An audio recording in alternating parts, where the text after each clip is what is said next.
Hello, welcome to Film Trace. This is a podcast where we trace the life of a film from conception to production all the way to release and reception. This is episode 2 of season 3, and we have some guests. We have Mark and Brigitte from Screen Time, a quarantine podcast. Say hello, Mark and Brigitte. Hello, Mark and Brigitte. Hey, you went there. I did it. I was resisting. Classic move. I did it. Classic move. And then, of course, we have Chris. Say hello, Chris. I'm not going to do that. Hello. Come on. Thank you so much for being here, Mark and Brigitte. You joined us for our inaugural episode last season about Michael Cimino's Desperate Hours. I still have dreams about that living room furniture. Oh, yeah. And Yeah. I'm excited to have you back for another 90s movie episode. Yeah, thanks. Yeah. Yep. It is the 25th anniversary of Swingers. What would you call it? How would you describe this film to a Zoomer? Cool guy satire. Cool guy satire. I like that. Good. I don't know. Chris, what do you got? I would say it's a movie that was very clearly written and filmed in a short period of time with very little thought put into it. Well, we know how you feel about the movie. So Swingers, of course, is the Jon Favreau written and starring film, I guess you'd call it. Vince Vaughn, Ron Livingston, about a group of struggling actors in Los Angeles trying to figure out life and women and failing at pretty much all of it. Directed by Doug Liman. This is his second film, right? So he was just getting started. So it is a true independent film put up on Miramax Films in 1996. It even tried to go the Sundance route, but it failed. We'll talk about that more. But really, when it got released, did decently well. About $7 million worldwide box office in the late 90s. So that was okay for an indie film. But really hit a grand slam on home video and DVD. And kind of became, am I wrong to say it's a cultural touchstone? No. Or am I right? No, I think that's correct. I think it's a cultural touchstone. I mean, so thinking about describing it to a Zoomer, like it almost seems like the mannerisms and characters and language from this movie was more important than the actual movie. And I hate to compare it to something like what's that movie with the dude in it? Big Lebowski? Big Lebowski, because I actually like that one. I thought you were going to say Dude, Where's My Car? I hate to compare it to something as iconic as Dude, Where's My Car? But that's actually anyway how Swingers kind of sits for me. That's how I think of it. And then, did you guys, Mark and Chris, did you guys see this when you were younger? How did they sort of come into your head? I think I know I heard about it when I was younger. I think when it first came out, having an older brother who graduated from high school in 97, and like the mid 90s, like hangout cool bro movie was in vogue, like along the same sense of like Kevin Smith movies. I just remember like my brother saying, like, talking a lot about the dialogue and the language and like, hey baby, like all the babies and like your so many babies, your money baby. Like I remember my older brother saying like your money baby. Okay, so I've never put this together, but he still says that.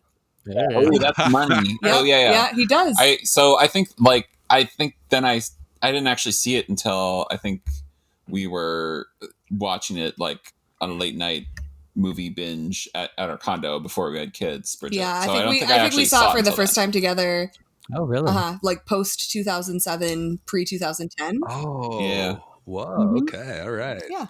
Interesting. Chris, how did you, high school or college? Yeah, I think it was high school. It was somebody's basement, and it was probably my basement. It might have been yours. Yeah, it must have been mine. I also very much think I associate it very much with a friend that we all have in common. His name is Joe. And he's money. Really? Oh, money, yeah, baby. Totally. Yeah, so it was either your basement or his, but it was definitely like on in the background, and I was half paying attention. But I also like, it's interesting you mentioned Kevin Smith, Mark, because I mean, this was probably around the time where I also discovered Clerks And for all its warts and Kevin Smith's kind of trajectory over the years, I was very obsessed with that movie, and I watched it over and over again. And I remember hearing and like reading about Miramax and the indie movie boom, and so like I got super into that, especially when getting like the internet in 99 or whatever, and going down that rabbit hole. And so like I knew the movie was on my radar, and so there was like it was on at a friend's house, was half paying attention to it, and then I started watching it more closely, and I have this visceral like memory of getting so bored watching it. And then also like consistently comparing it to Clerks, which was like, hangout movie, very bro-y, and yet I thought that was way more interesting. And I'm curious why I thought that. And I also haven't watched Clerks in years, so I wonder if I would have what kind of reaction I definitely liked this as well as any Kevin Smith movie. So I love there that. We have that. I think I remember I think I saw this in high school, and then I saw it in college. I remember it playing on like the frat hall, like we'd sit around and watch this movie. And I wasn't in a frat, I just hung out with frat guys. Guilt by association. And then I saw it in like 2007, and it was like a lightning bolt, and I was like, really? Oh man, yeah. I was like 2007 2008ish. I think I was in like grad school or something, and I was like, wow, like for some reason it really spoke to me. So I think I'm going to be coming from a different perspective than you all. This in any event, so let's talk about like the basics of this film. A lot of people got their start here. Who are people going to recognize from this movie right off the bat? Probably Vince Vaughn. It was his first real sort of hit breakout. Jon Favreau as well, but probably younger people know him as a director. What has he directed? He's directed everything, right? Iron Man, Jungle Book. What am I missing? Where's the big stuff? Lion King. Yeah. So he's sort of moved on sort of to be basically a director. Ron Livingston. Do people know who Ron Livingston is now? Ooh. I think in the 2000s they would. Early 2000s, I mean. Now, probably not, right? He kind of went on to do Office Space, was how most people, Peter from Office Space. And then he kind of had a weird 2000s where he sort of disappeared. He was somewhat recently in Drinking Buddies, which is one of my favorite. Wait, we're talking about Burger? Yeah, exactly. Known to many, myself included, as Burger from Sex and the City. So he did not disappear. Oh. It's true. That was an important, long-standing role. He's an important relationship for Carrie. Yeah, he. I feel like he found his niche in TV. Yeah. He was also in the first season of Search Party, which is very good. He's a solid actor. He is a solid actor. Really, I think he's actually probably the most, he's the best of the bunch in this movie. He's the most I feel like hands down for sure. What about Patrick Van Horn? Patrick Van Horn, you don't know who he is, and then probably Heather Graham is another one's going to stick out to people. She was almost a character in this movie. Yeah, almost. A lot of the women were almost characters. Yeah, that's a good point. I like. It almost felt insulting that she's even like credited. Right. Like how little she's in it for like what? A couple of minutes, and then I call out to the director here, Doug Lineman. He went on to do Born Identity, Born Supremacy. This is his real first big movie, kind of a companion piece. Maybe it was Go in 1999, and then he went Edge of Tomorrow, which I think is fantastic, and then recently American Made and some other stuff I don't even know about. Lockdown, I don't know, and Chaos Walking, I think is coming out this year. I don't know. Chris, how did this thing get started? How did this thing come together? Well, you see, Jon Favreau was just a young man with a dream. No, it's. I think a lot of my hatred for this film kind of comes through pretty loud and clear. In just it feels like the very typical story, which so many producers kind of ate up and maybe even exploited during the indie boom in the 90s, where it's like kid moves from the Midwest and has a rough and tumble attitude and a script in hand that is rough around the edges, and he just manages to convince enough people, including his buddy Doug Lyman, who is the son of the famous attorney Arthur Lyman, who is the chief counsel for the U.S. Senate investigations of the Iran-Contra affair. And so Doug's dad had several business associates with plenty of money, and he just so happened he was able to cobble together $250,000 to film Favreau's script. And Favreau had met Vince Vaughn on the set of Rudy. Favreau has a couple lines. Vaughn had a couple lines, but they got cut. And the rest, as they say, is history. So Ron Livingston was also buddies with them. I guess Adam Scott also lived downstairs for them, as did Mike White. It was just kind of like this apartment building area of Sunset in Hollywood that was just like full of these kinds of guys trying to make it. And it just was a matter of, whose dad could get them enough money. And that's the nuts and bolts of it. I'm curious. There's this really great oral history of the film that Grant Land put together. Rest in peace, Grant Land. Rest in peace. The bulk of that is where I got my information, but I also know that you found a couple pretty extensive interviews with Lyman and Favreau via Charlie Rose show. Dan, Charlie Rose. So, back in the day. So he did an interview, kind of like laid out what you were talking about. And I think the big thing that came across in that interview was that essentially what happened with all of them is John and Vince had gotten a break, and a lot of their friends have gotten breaks. And they moved out to LA thinking, oh, I'm a big actor now. I got into Rudy or another movie or TV show. Now I just move out to LA and I just start booking shows. And essentially what happened is they all moved out there and they didn't work. None of them worked. And so they couldn't get any gigs. They were really down and out, kind of losers on some level. And because of being in that situation, they basically said, John essentially just started to write a script to see if he would do it. That script ended up becoming Swingers. And as much as he talks about in the interviews, hey, it's not necessarily autobiographical, but when you dive deep into it, it's essentially just a reflection of his life and his friends, hanging out together in Hollywood, not doing anything, playing video games. What is it, NHL 94 in this? 93? There's a whole thing about that. That was pretty cool. 94, I believe, 94, and so the thing about the conception of that is interesting to me is that it could have gone a lot of different ways. Jon Favreau was not a screenwriter. He basically showed it to his agent, who I don't think we ever talk about the business side on Film Twist. We're always like the creative people who shot it and who did all this stuff. But his agent essentially said, hey, there's something special here. Let's not sell this, because they were going to sell it. And then in that process of trying to sell it, they went through the story edit part. And all of these people were like, change this, change that, put it in Vegas, make Vince Vaughn into a woman. And I think Jon Favreau and his agent were like, nah, this is not the path we want to take. Let's do table reads. They did table reads for 2 years with the cast here in order to raise money. And eventually Doug Lyman came along, really loved what he saw, and that's how it really sort of kicked off. So I get it. I do think that there is there's a gut thing where I want to do it too, where it's like white dudes, LA, like someone called in a favor and made this happen. But I think there was a lot of groundwork and stuff, and it wasn't sort of a given thing when they started this journey that this was going to happen.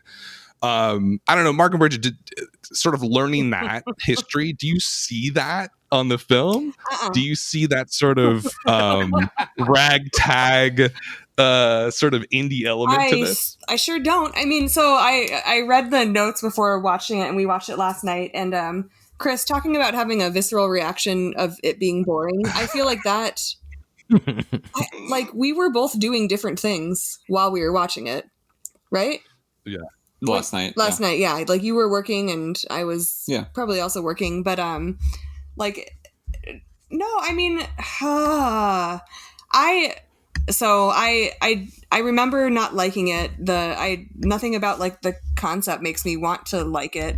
The fact that like there are, I mean, I hate to say this because it sounds like a cliche, but like the treatment of women and like it is just like gross, even if it is a parody, which I'm not totally sold on. Is it like, so no, it's not. So part of it thinking about like like a ragtag, like indie, like trying to make it, working really hard. like that's there in the way that like certain privileged white men probably think that they worked really hard and finally got their shot, but like also you were propped up the whole time by people you know. Does that make sense? Like that's actually what I think comes through in the film to me. Yeah, totally. So what sort of elements? Sorry. What sort of elements sort of bring that out? What brings it up? No, what sort of brings out sort of the? Okay, so a thing that I struggle with swingers is like, are they supposed to be losers? Yeah. Or are we? But we're also supposed to like the audience like empathize with them, right? That's the part that's hard for me. I know a little of both, but that's the thing where it's like, oh, look at these guys. They're obviously losers. We're obviously poking fun at the way guys chase after women, but also we've all been there. Like that's the piece of it that like weighs so heavy throughout the film. And also like, I feel like it's just so clearly positioned that like Jon Favreau's character is like the good guy. And like the way that character is written and played also kind of like makes me upset because like, are you really better than Vince Vaughn? Or are you just one of those guys who's going to like live your life thinking that you're the good guy when like you're the same though? Yeah, no, 100%. I don't know. Yeah, 100%. Yeah, because I think that like the Favreau character, I think back then when it came out was way more sympathetic. I think when people watched it in like 96, 97, and even when it was on DVD and video and stuff, kind of the pathetic kind of, I guess it's now kind of a trope, but it's the nice guy who's not really that nice. He's kind of a toxic dude who expects women to do everything for him. You know, he expects to sleep with any woman that he talks to. He expects this emotional sort of crutch constantly to support him in life. And I think back then there was this sort of sad sack kind of loner dude. And of course it's still popular today, but I think even back then it was like just like in every movie for the most part. And yeah, I think we see it through a different lens. I mean, Mark and Chris, what do you think? Do you think that is that pretty accurate? That like, would you say that Jon Favreau, what's his name, Mikey? Yeah. Thank you. I didn't even try that. Does he come across as like? Does he have that nice guy but male, the toxic male masculinity thing happen at the same time in this movie? I think what you're saying, what you guys are saying about, you have to think like the time that the movie was released, and thinking back to like all the things like this that I was really into as well as like a teenage male and like young man, like they're all like through the lens of 2020 and beyond, and like learning about toxic masculinity and etc. You see them differently now, where like for example, like the opening like 10 minutes where Mikey is he's like talking about women as skanks over and over, that like I feel like it's one of those things where I think for me as a man in the year 2021 who's trying to do good, like I have to like unravel what I learned in the 90s of like nice, like being a quote unquote nice guy in that sense is not necessarily really like a truly nice thing. I guess I guess I'm like, on the other hand, like I do think like there's elements of it that I enjoy, and like the scenes I think that were the strongest to me were just like the scenes where they were hanging out, and like the scene that I was most entertained by was actually like the NHL 94 scene, which was like it's just like a perfect, like that was like a night that was like I know Bridget was pointing at the screen just being like, this is horrible, this party is horrible, but like I enjoy, like I just couldn't believe it was real. I just kept saying like, did you just go like hang out with a whole bunch of guys and just like and just try to like out guy each other? Like, is that an enjoyable thing to do? I've never in my life, and I have many close like long-term female friends, but I've never been like, let's just go all like so many of us sit in a room and just try to like out feminine each other. Like, I don't even know what the I mean it wasn't like, was that realistic? I would say that I had a moment almost note for note that happened just like that in a frat hall at Wake Forest. Like, I'm not joking. Like, literally, it was FIFA 2000 whatever. Right. Somebody had a breakaway. The goalie took the ball away from the guy, and it turned into a fist fight. And we literally replayed the goal over and over again, or missed goal, whatever. Right. And like, when I saw this later, I was like, oh, like, I've literally lived that scene before. Yeah. I don't know. I found aspects. I think one of the strengths of the film is it's very honest. They're not really putting on any sort of filter here in terms of how I think how I've hung out with men before and sort of male bonding. So that just makes me want to cry, like, like both as a and Julie, and maybe you should. I mean, also like as a woman who's like consistently had close male friends. Like, I didn't see that. Because I guess you all intentionally behave differently. But like, well, and you see that in the film, though.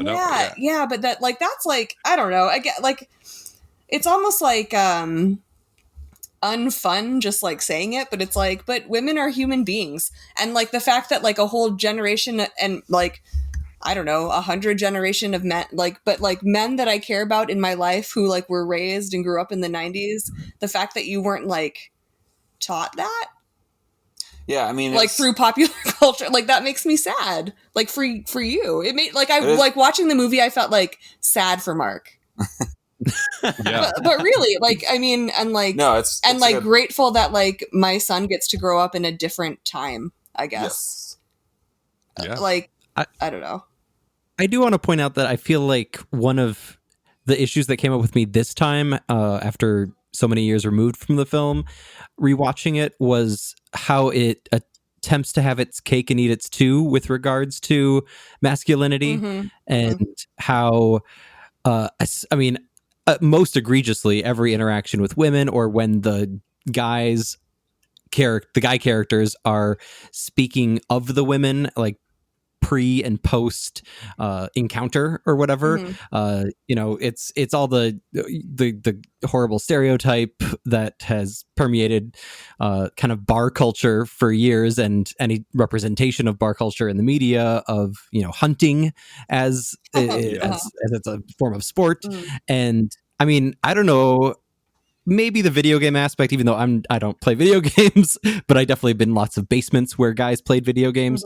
That part, I could see that feels honest. It feels kind of frustrating, because like there's a whole interesting layer underneath there with like the guys that they meet in the parking lot, and then they end up being friends with them and playing the video game, and how the violence is embedded in the video game. I don't know, that whole thing is weird, but at least it's honest, and definitely less harmful than the stuff that's going on with gender and the treatment of women in the movie.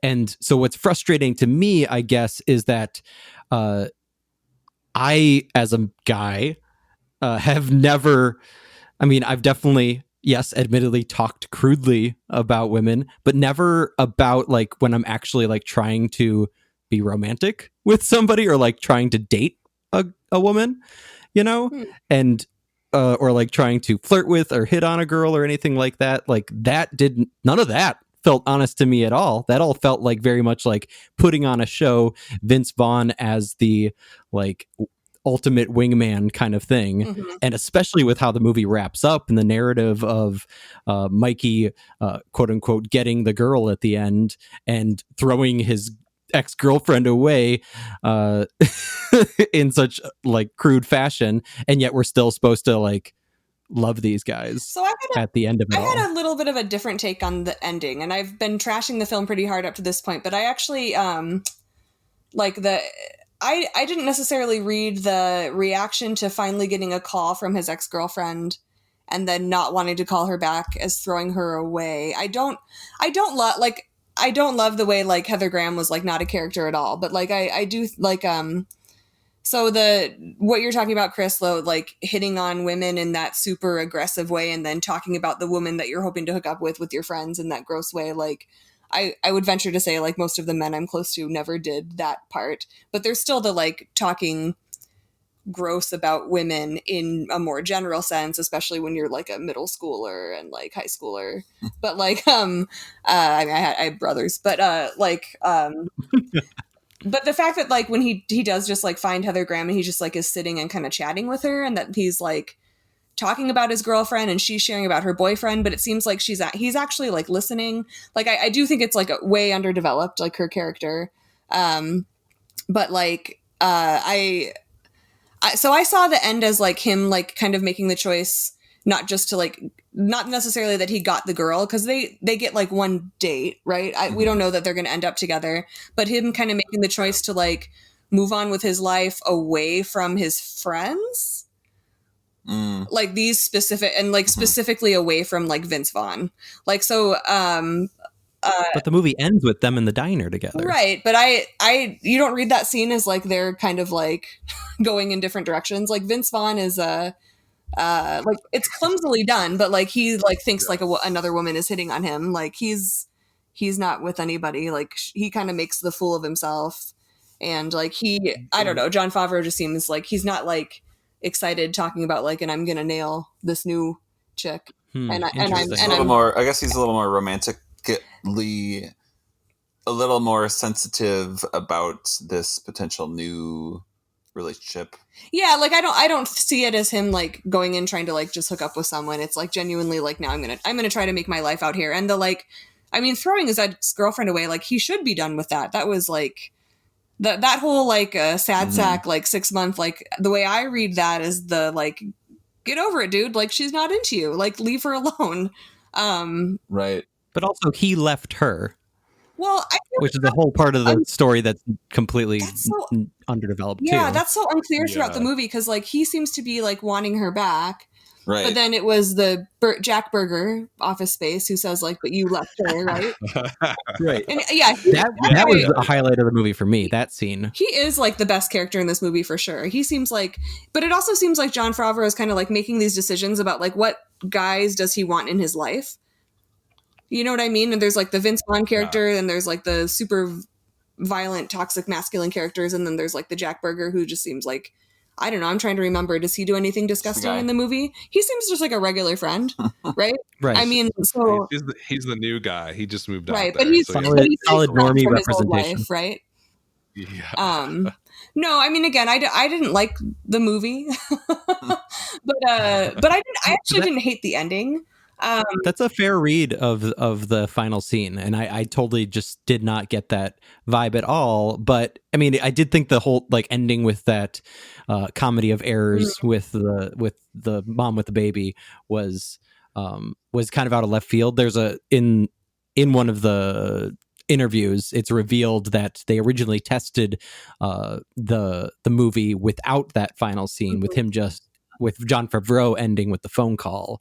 And it tested poorly, and so that's when they decided to. Lyman basically said, like, this isn't a movie about Favreau or his relationship or even his, growth as a character. It's about him and Vince Vaughn's character's friendship. And so they said they sculpted that out of a real life comedy of errors event in which Vince Vaughn had a misunderstanding with somebody at a baggage claim at an airport. Oh, Vince Vaughn. So Vince Vaughn is his character. I think that's pretty much the biggest conclusion to make here. So it does. I mean, in one sense, like maybe maybe there was something deeper there, or maybe they were just literally like, let's think of something funny to end the movie on. Yeah. So it's John and Vince instead of John and the phone. I guess I like that it ends with whether it's intentional or not. Like, and again, it seems really hard to read the intention of this movie as I watch it. But the author is dead, so what do I care about intention? But like, I mean, it's interesting. I like that. I appreciate that. Like, we're ending the movie laughing at Vince Vaughn, And that even Jon Favreau, who seems like throughout he's kind of like looking to this guy for advice and help. And Vince Vaughn kind of takes on this like assumed role in his friend's life of like, oh, I'm going to make my buddy into a player because he's got to get laid. And that's just me being a good friend. And even all the times throughout the movie where Jon Favreau to Vince Vaughn is like, you're a good friend. It's like, he's not being a good friend. Mm-hmm. Like he's not. and so many of those scenes with Vince Vaughn, like within the first 20 minutes where they get to the Vegas and they're hitting on the cocktail waitress, and then they're like doing the after party at like 6 a.m. Like I just kept thinking like I would be so freaking tired, and like none of that is like remotely appealing to me at all. But like what I appreciated about that is like it was like a very good sense of place of like the seat. Like so much of Las Vegas is in pop culture is like glitzy glam, and like what's not seen is what most of Las Vegas is, which is like kind of seedy, a little sad, like, but like there's like a charm to it in a sense. Like I felt that like I did, even though like it felt very underdeveloped. I think those scenes like when they're first getting to Las Vegas, and like the scene where they're having like post like morning breakfast, like things like that were just like you clearly written by somebody who was very young, and like you know, obviously like Jon Favreau has developed quite a bit as a filmmaker and like screenwriter throughout the years, but like has he though? From that, like that's a good sense of place. Can I read an anonymous review on IMDb though? Absolutely. Yeah, we should be doing that more. So this is a 10 stars, best movie ever. This was a review made in 2004. I saw that someone commented, "This is the perfect guy movie." I'd like to add that it's not just for guys. The characters in it are just as easy to relate to for girls. If you think girls don't pathetically chase after guys the same way the men of Swingers were going after girls, you need to get out more. Not meant to be an insult. My favorite character in it, though I love them all, is Rob. His insecurity is cute, but of course he's also a loyal friend. You can't beat that. And I love the Goofy quote. "Hi, Mom, I'm Goofy. Send more money." That's great. This is one of those movies that I love to watch over and over again. I will never get sick of it. Plus, my husband, then boyfriend, introduced me to it, so of course I love it. He even picked me up from my classes once by yelling, "Hey, do you know where all the high school girls hang out?" I don't understand that. That was my interjection. That's a quote, from across the street. This movie was incredibly funny and deserves a lot more praise than it gets. So I guess some women like it. Some women put that on the DVD cover. Some women like it. Well, so I mean, one thing we do have to face is the critical reaction to it. Yeah, what's that about? So 86% Rotten Tomatoes, 77 out of 100, which is very high. Top Critics is pretty much the same, 85%. Rotten Tomato audience score, 89%, 84 out of 100. The Letterbox, which is, you know, film nerds, film snobs, 72, which is like an equivalent. I don't know what you would call that, probably like an A minus on that scale. IMDb is 72 also as well, which is pretty high. And then interesting, the Metacritic audience score, 41 out of 100. Yeah. Just a left field.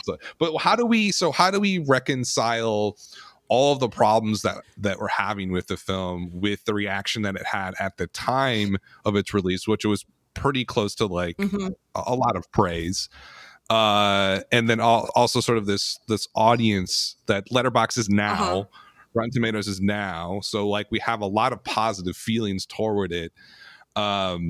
What do we think? How do we reconcile those two, like all the problems with it and sort of the positive reaction that it's had over the last 25 years now? So I'd like to tackle that if you wouldn't mind. Go for it. I do think that there's like that like kind of indie vibe throughout, and I do think it does have a very honest, raw quality. I also think that there's a lot of the things that I see, and Chris, I think you were saying it like as underdeveloped, I think also leave this film open to a lot of different readings and interpretations. And I do think that there are like interesting lenses to bring to Swingers, and it kind of, it almost like what we have is this like raw, like I can't not talk like a research, like raw data that's just like given to us. And like I appreciate that in general as a way to leave a film. I also think that like critics are imperfect and like there's still like a tendency to value this type of story and not see it as like centering like privileged white men. I also think that this is presented as like I hate to call it like a universal story because it's like in extremely like context and time bound, but like it's also just like coming of age seems like the wrong way to put it, but it in some ways it feels like a timeless story that we're given. It's not a great story, but it's a story that we get over and over again that people seem to like. I don't know. Yeah. There's a quote, a couple quotes that I like a lot from positive reviews of the film. And I think this comes down to, like you said, how your mileage is going to vary based on how you interpret the depiction of these kinds of men. And Owen Gleiberman, who I read for years in the 90s as the main movie reviewer of Entertainment Weekly, he wrote, "The beauty of Swingers lies in the irony of its title. Despite their lounge lizard posing, these guys will never really live up to their Rat Pack dreams." And so, like, it kind of, if you are really thinking that, yes, the movie is trying to depict them as losers, then I can see some value in that, especially going along with what Mark said about the way the Vegas scenes are filmed. Like one of the few chuckles I had from the film on my rewatch was that 2.5 hour car ride to Vegas and Vince Vaughn, it does this time lapse thing and jump cuts to Vince Vaughn getting more and more tired, saying Vegas baby, Vegas baby, and they still have like 40 more miles to go. So like there is that. I think when the movie hits that note, I think that's when it's at its best. But it's so sparingly, and it doesn't match up with how the narrative concludes that it just leaves me with a bad taste in my mouth. Another quote that I like a lot is actually from a female critic, Manola Dargis. Now probably one of the most notable film critics of today in the New York Times. She was writing for LA Weekly back then. She wrote, this is a killer line: "What counts here aren't the girls, but the boys, in all the sweet and clumsy ways in which they make love to one another without once shedding their clothes." And I think that's another perhaps bright spot of the film, is that, for all the warts of male bonding that is depicted on screen, it gets it in the fact that when guys actually are true friends, whether they're doing horribly toxically masculine things or not, like they do support and love each other. And I appreciate that the friendships, even if weirdly executed, does come through. Like it's very clear. So there's lots of buddy movies, romantic comedies where the match of the two main characters doesn't work, but Vince and John were actually BFFs, and that comes across on the screen. Yeah, I agree. The male friendships are they're not like nice, but like underneath like all the posturing of like young men, really, like there is a lot of like true like friendship and feeling. I do like that. Yeah. I mean, I think that's definitely one of the main draws of the film. Like you spend like Vince and Mikey's character, there's obviously some love, a lot of love there. Like the number of times where I think Vince goes out of his way to sort of help his friend. If that person's not a good friend, they're not going to be like that. They're not going to like have that level of support. Yeah, they're doing good or bad things together, probably not great things, right? But at the end of the day, like there is a lot of support there. Ron Livingston shows a lot of support. I think that's one of the reasons that I think it had such a big sort of pull. I guess another question that I had though too was this. Now we've seen the reality of the film. We also kind of lived through its influence. Does the influence versus the reality, is there a big separation there? Because back when this was super popular in DVD and cable and that kind of stuff, it was all quotes. It was all quotes. It was all picking up chicks. the swing thing, I guess, lasted for 2 years, maybe. What a weird moment in time. I'm so glad us, we didn't get married like in the year 1998. I mean, we would have been really young, but like, and had a swing band. I feel that's the kind of thing that like you live with that for the rest of your life. Right. Yeah. There's a great interview with the lead singer of Big Bad Voodoo Daddy where he mentions that basically it's because of this movie and because he forgot to tell Jon Favreau no when Jon Favreau approached him about being in the film, and he didn't want to be mean, and so when he forgot to read Favreau's script and politely declined, Favreau and the film crew showed up at a Big Bad Voodoo Daddy show and said, "Oh yeah, you read my script?" And the Voodoo Daddy guy, I'm just going to call him Voodoo Daddy. Voodoo Daddy. He basically just was too nice to say no and was like, "Okay, yeah." And it was like an actual concert that they filmed there. Wow. And well, go ahead. I don't know. I was just going to add that, like, it feels like that. I don't know. It's hard to believe that actually happened. That swing revival was real. Yeah. I feel like some people might watch this and think it's like a weird anachronistic aesthetic that Favreau and Lyman are going for, rather than an actual craze that happened. Yeah. That coupled with like the. I feel like the way in which like this movie does age well is again like that friendship that you see, and like the real feelings there, and also just the kind of like feeling your way through like your early 20s, I guess. But the thing that like really doesn't age well is like, and so going back to like how would you describe this to Zoomers? I might say like once upon a time, like men hung out with other men and women hung out with other women. And we only saw each other as like dating partners, and I know that was never true for all people, right? But like that was like how like dominant culture presented just like so beyond just like beyond gender roles in terms of like performing masculinity and like all these other things, just like the very fact of like just imagining having a group of friends that is all male or all female, like that in and of itself seems so strange. I don't exactly have my finger on the pulse of like young people, but like I guess I teach college students and like observe from afar, but that like it doesn't seem to be the case anymore, where it's like men are friends with men, women are friends with women, and they come together only for these like mixers where they're trying to like date each other. But I also feel like that was kind of antiquated at the time. Yeah, like when I grew up, I didn't have just guy friends. No, but it wasn't as antiquated as it is now. Sure. Like, I still think there are like mass groups of like just girls or just guys. Like in high school, I mostly just had girlfriends. Like there wasn't tons of like overlap. I had like, and it wasn't until later in high school. You went to Catholic school. Yeah, that's true. But but even like thinking about like my older brother, I feel like my older brother was born in 1978. I was born in 1983.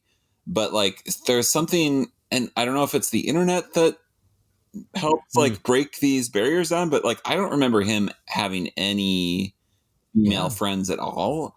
Maybe that's the cutoff. And like that might actually be the cutoff, because like I don't know. Well, and I'm thinking like a whole generation before of like my parents, right? Yes. Like exactly. they like my dad had male friends.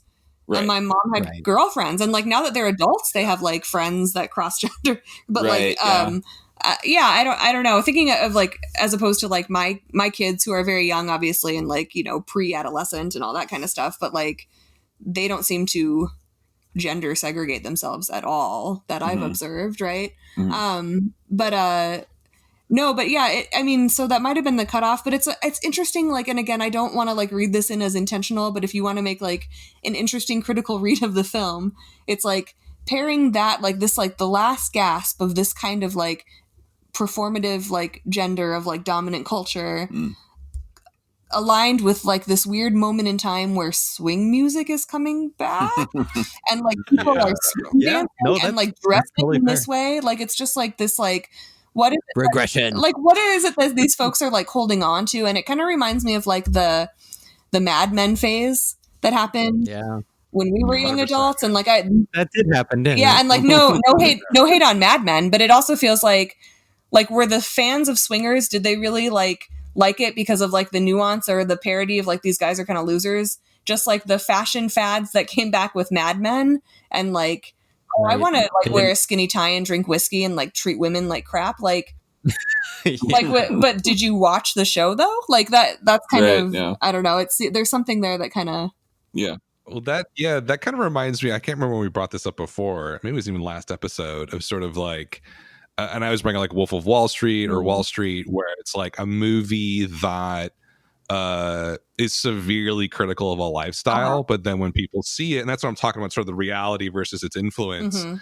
It feels like the influence was something different than what necessarily was on screen.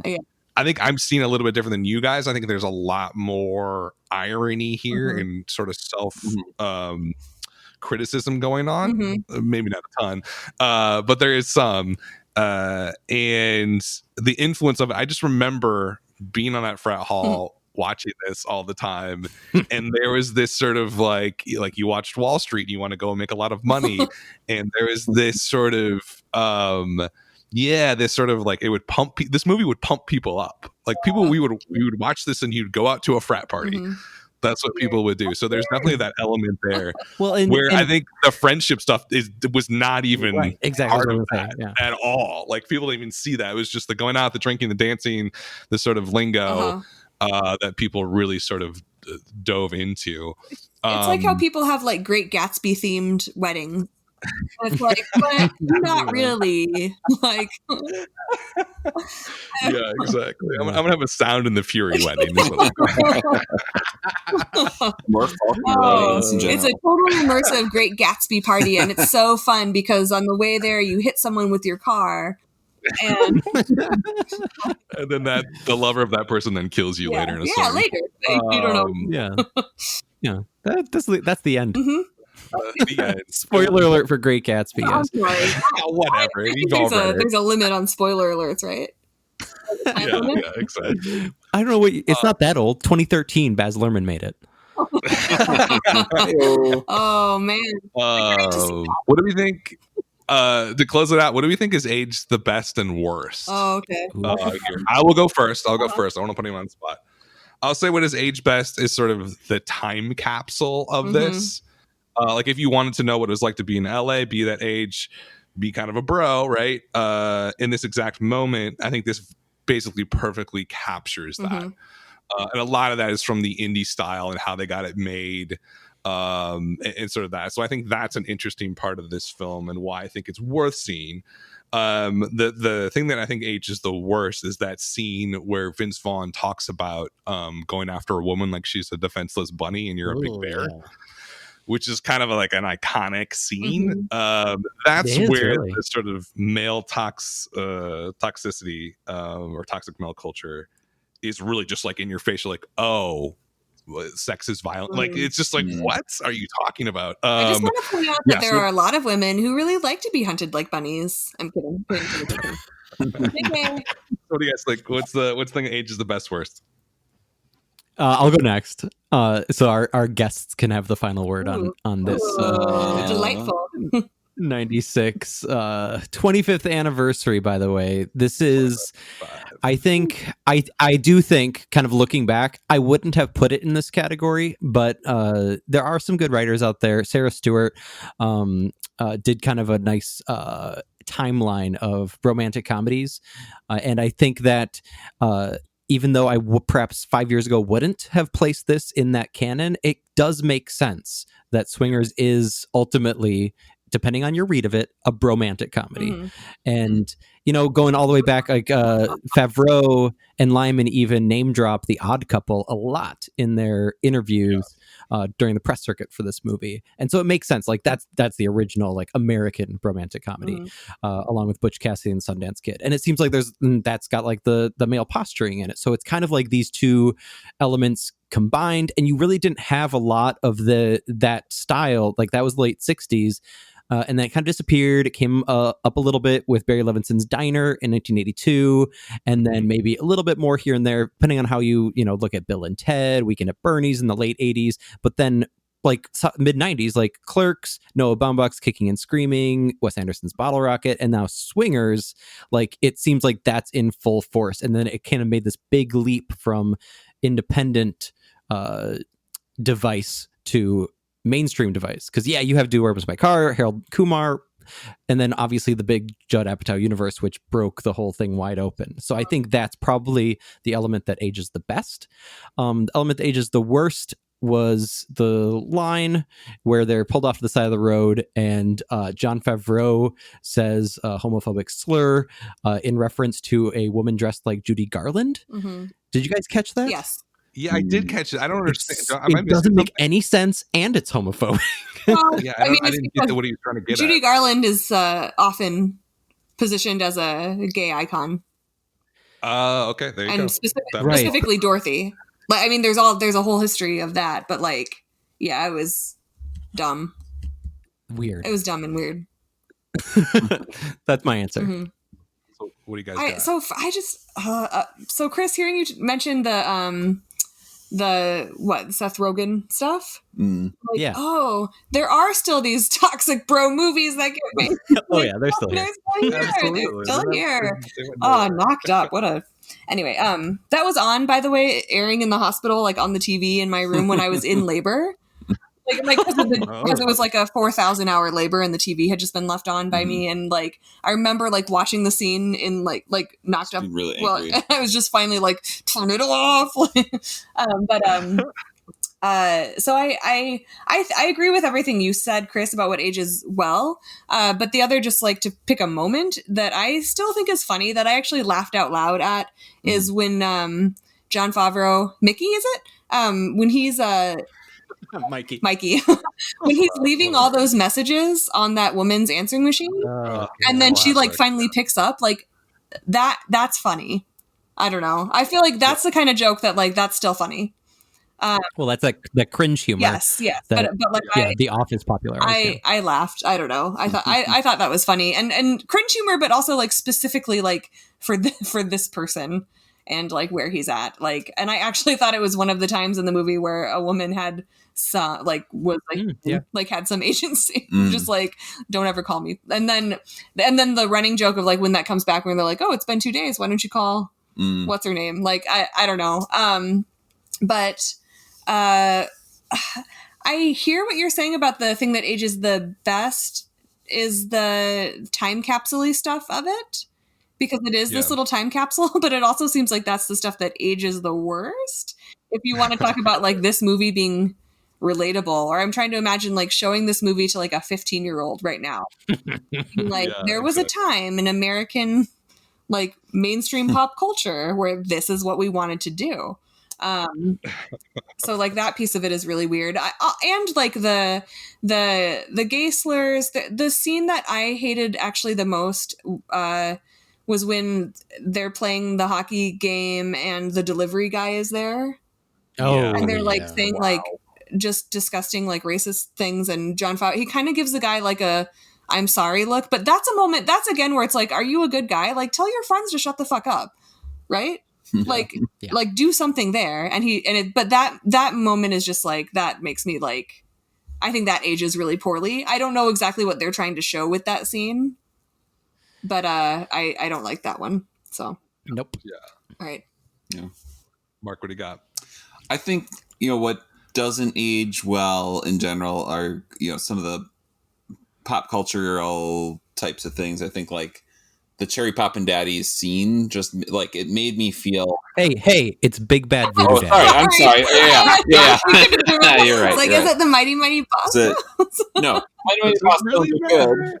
No, that's ska, Bridget. Oh, I'm sorry. I'm sorry. You're right. Sorry. Sorry. You know how I feel about ska. That made me cringe in a way that I also like hit home in a way, but also so like that didn't age super well. Whereas I think getting back to what I was talking about earlier is just like the general hangout vibe. It went up and down, but like there were moments of honesty that I felt like have aged fairly well, even though I think like the ending to me rubs me a little bit like it. I'm informed by like my years of high school and early college of being on like male centric message boards about like how to get girls. Yeah. And a lot of the advice was very similar to what the advice was that Vince Vaughn was giving. That like, well, it worked, Mark. You're married now. Well, true, but I want to like teach my children shit, So like, I guess that didn't age super well for me, even though I would say like as a movie ending, it was. I always prefer like an ambiguously happy ending better than like a big exclamation point ending. But yeah.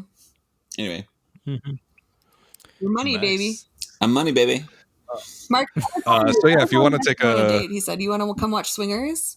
I did, and then I said, "You're so money, baby. You don't even know it. Look at all these babies, baby, lots of babies." That's also a weird thing, like the infantilization of that slang. And I don't know.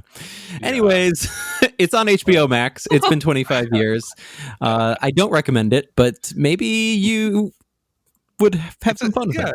It's like being in a time machine going back to like what the 90s with people pretending they're in the 1950s. So that's I could keep up with it while doing work.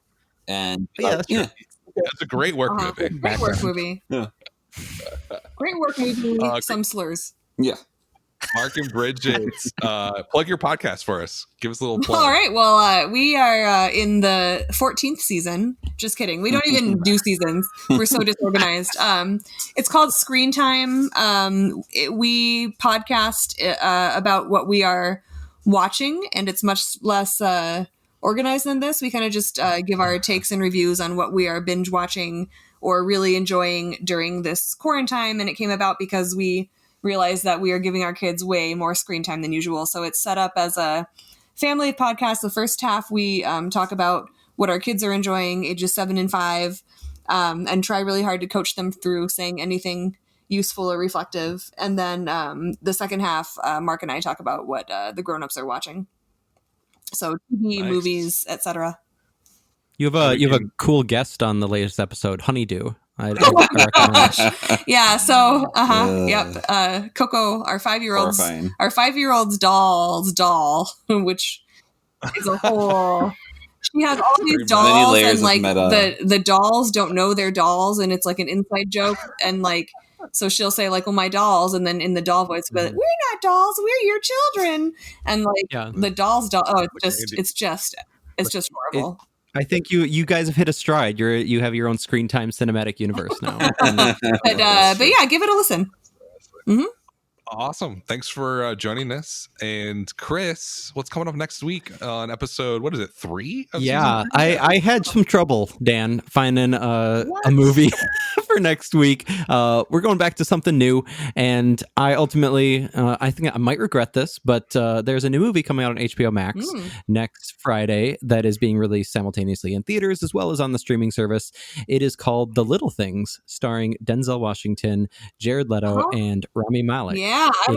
It is a neo-noir thriller by the director of The Blind Side. Yeah. Wow. So it all sounds like fun and games until those last 3 words. Threw me for a loop. Yep.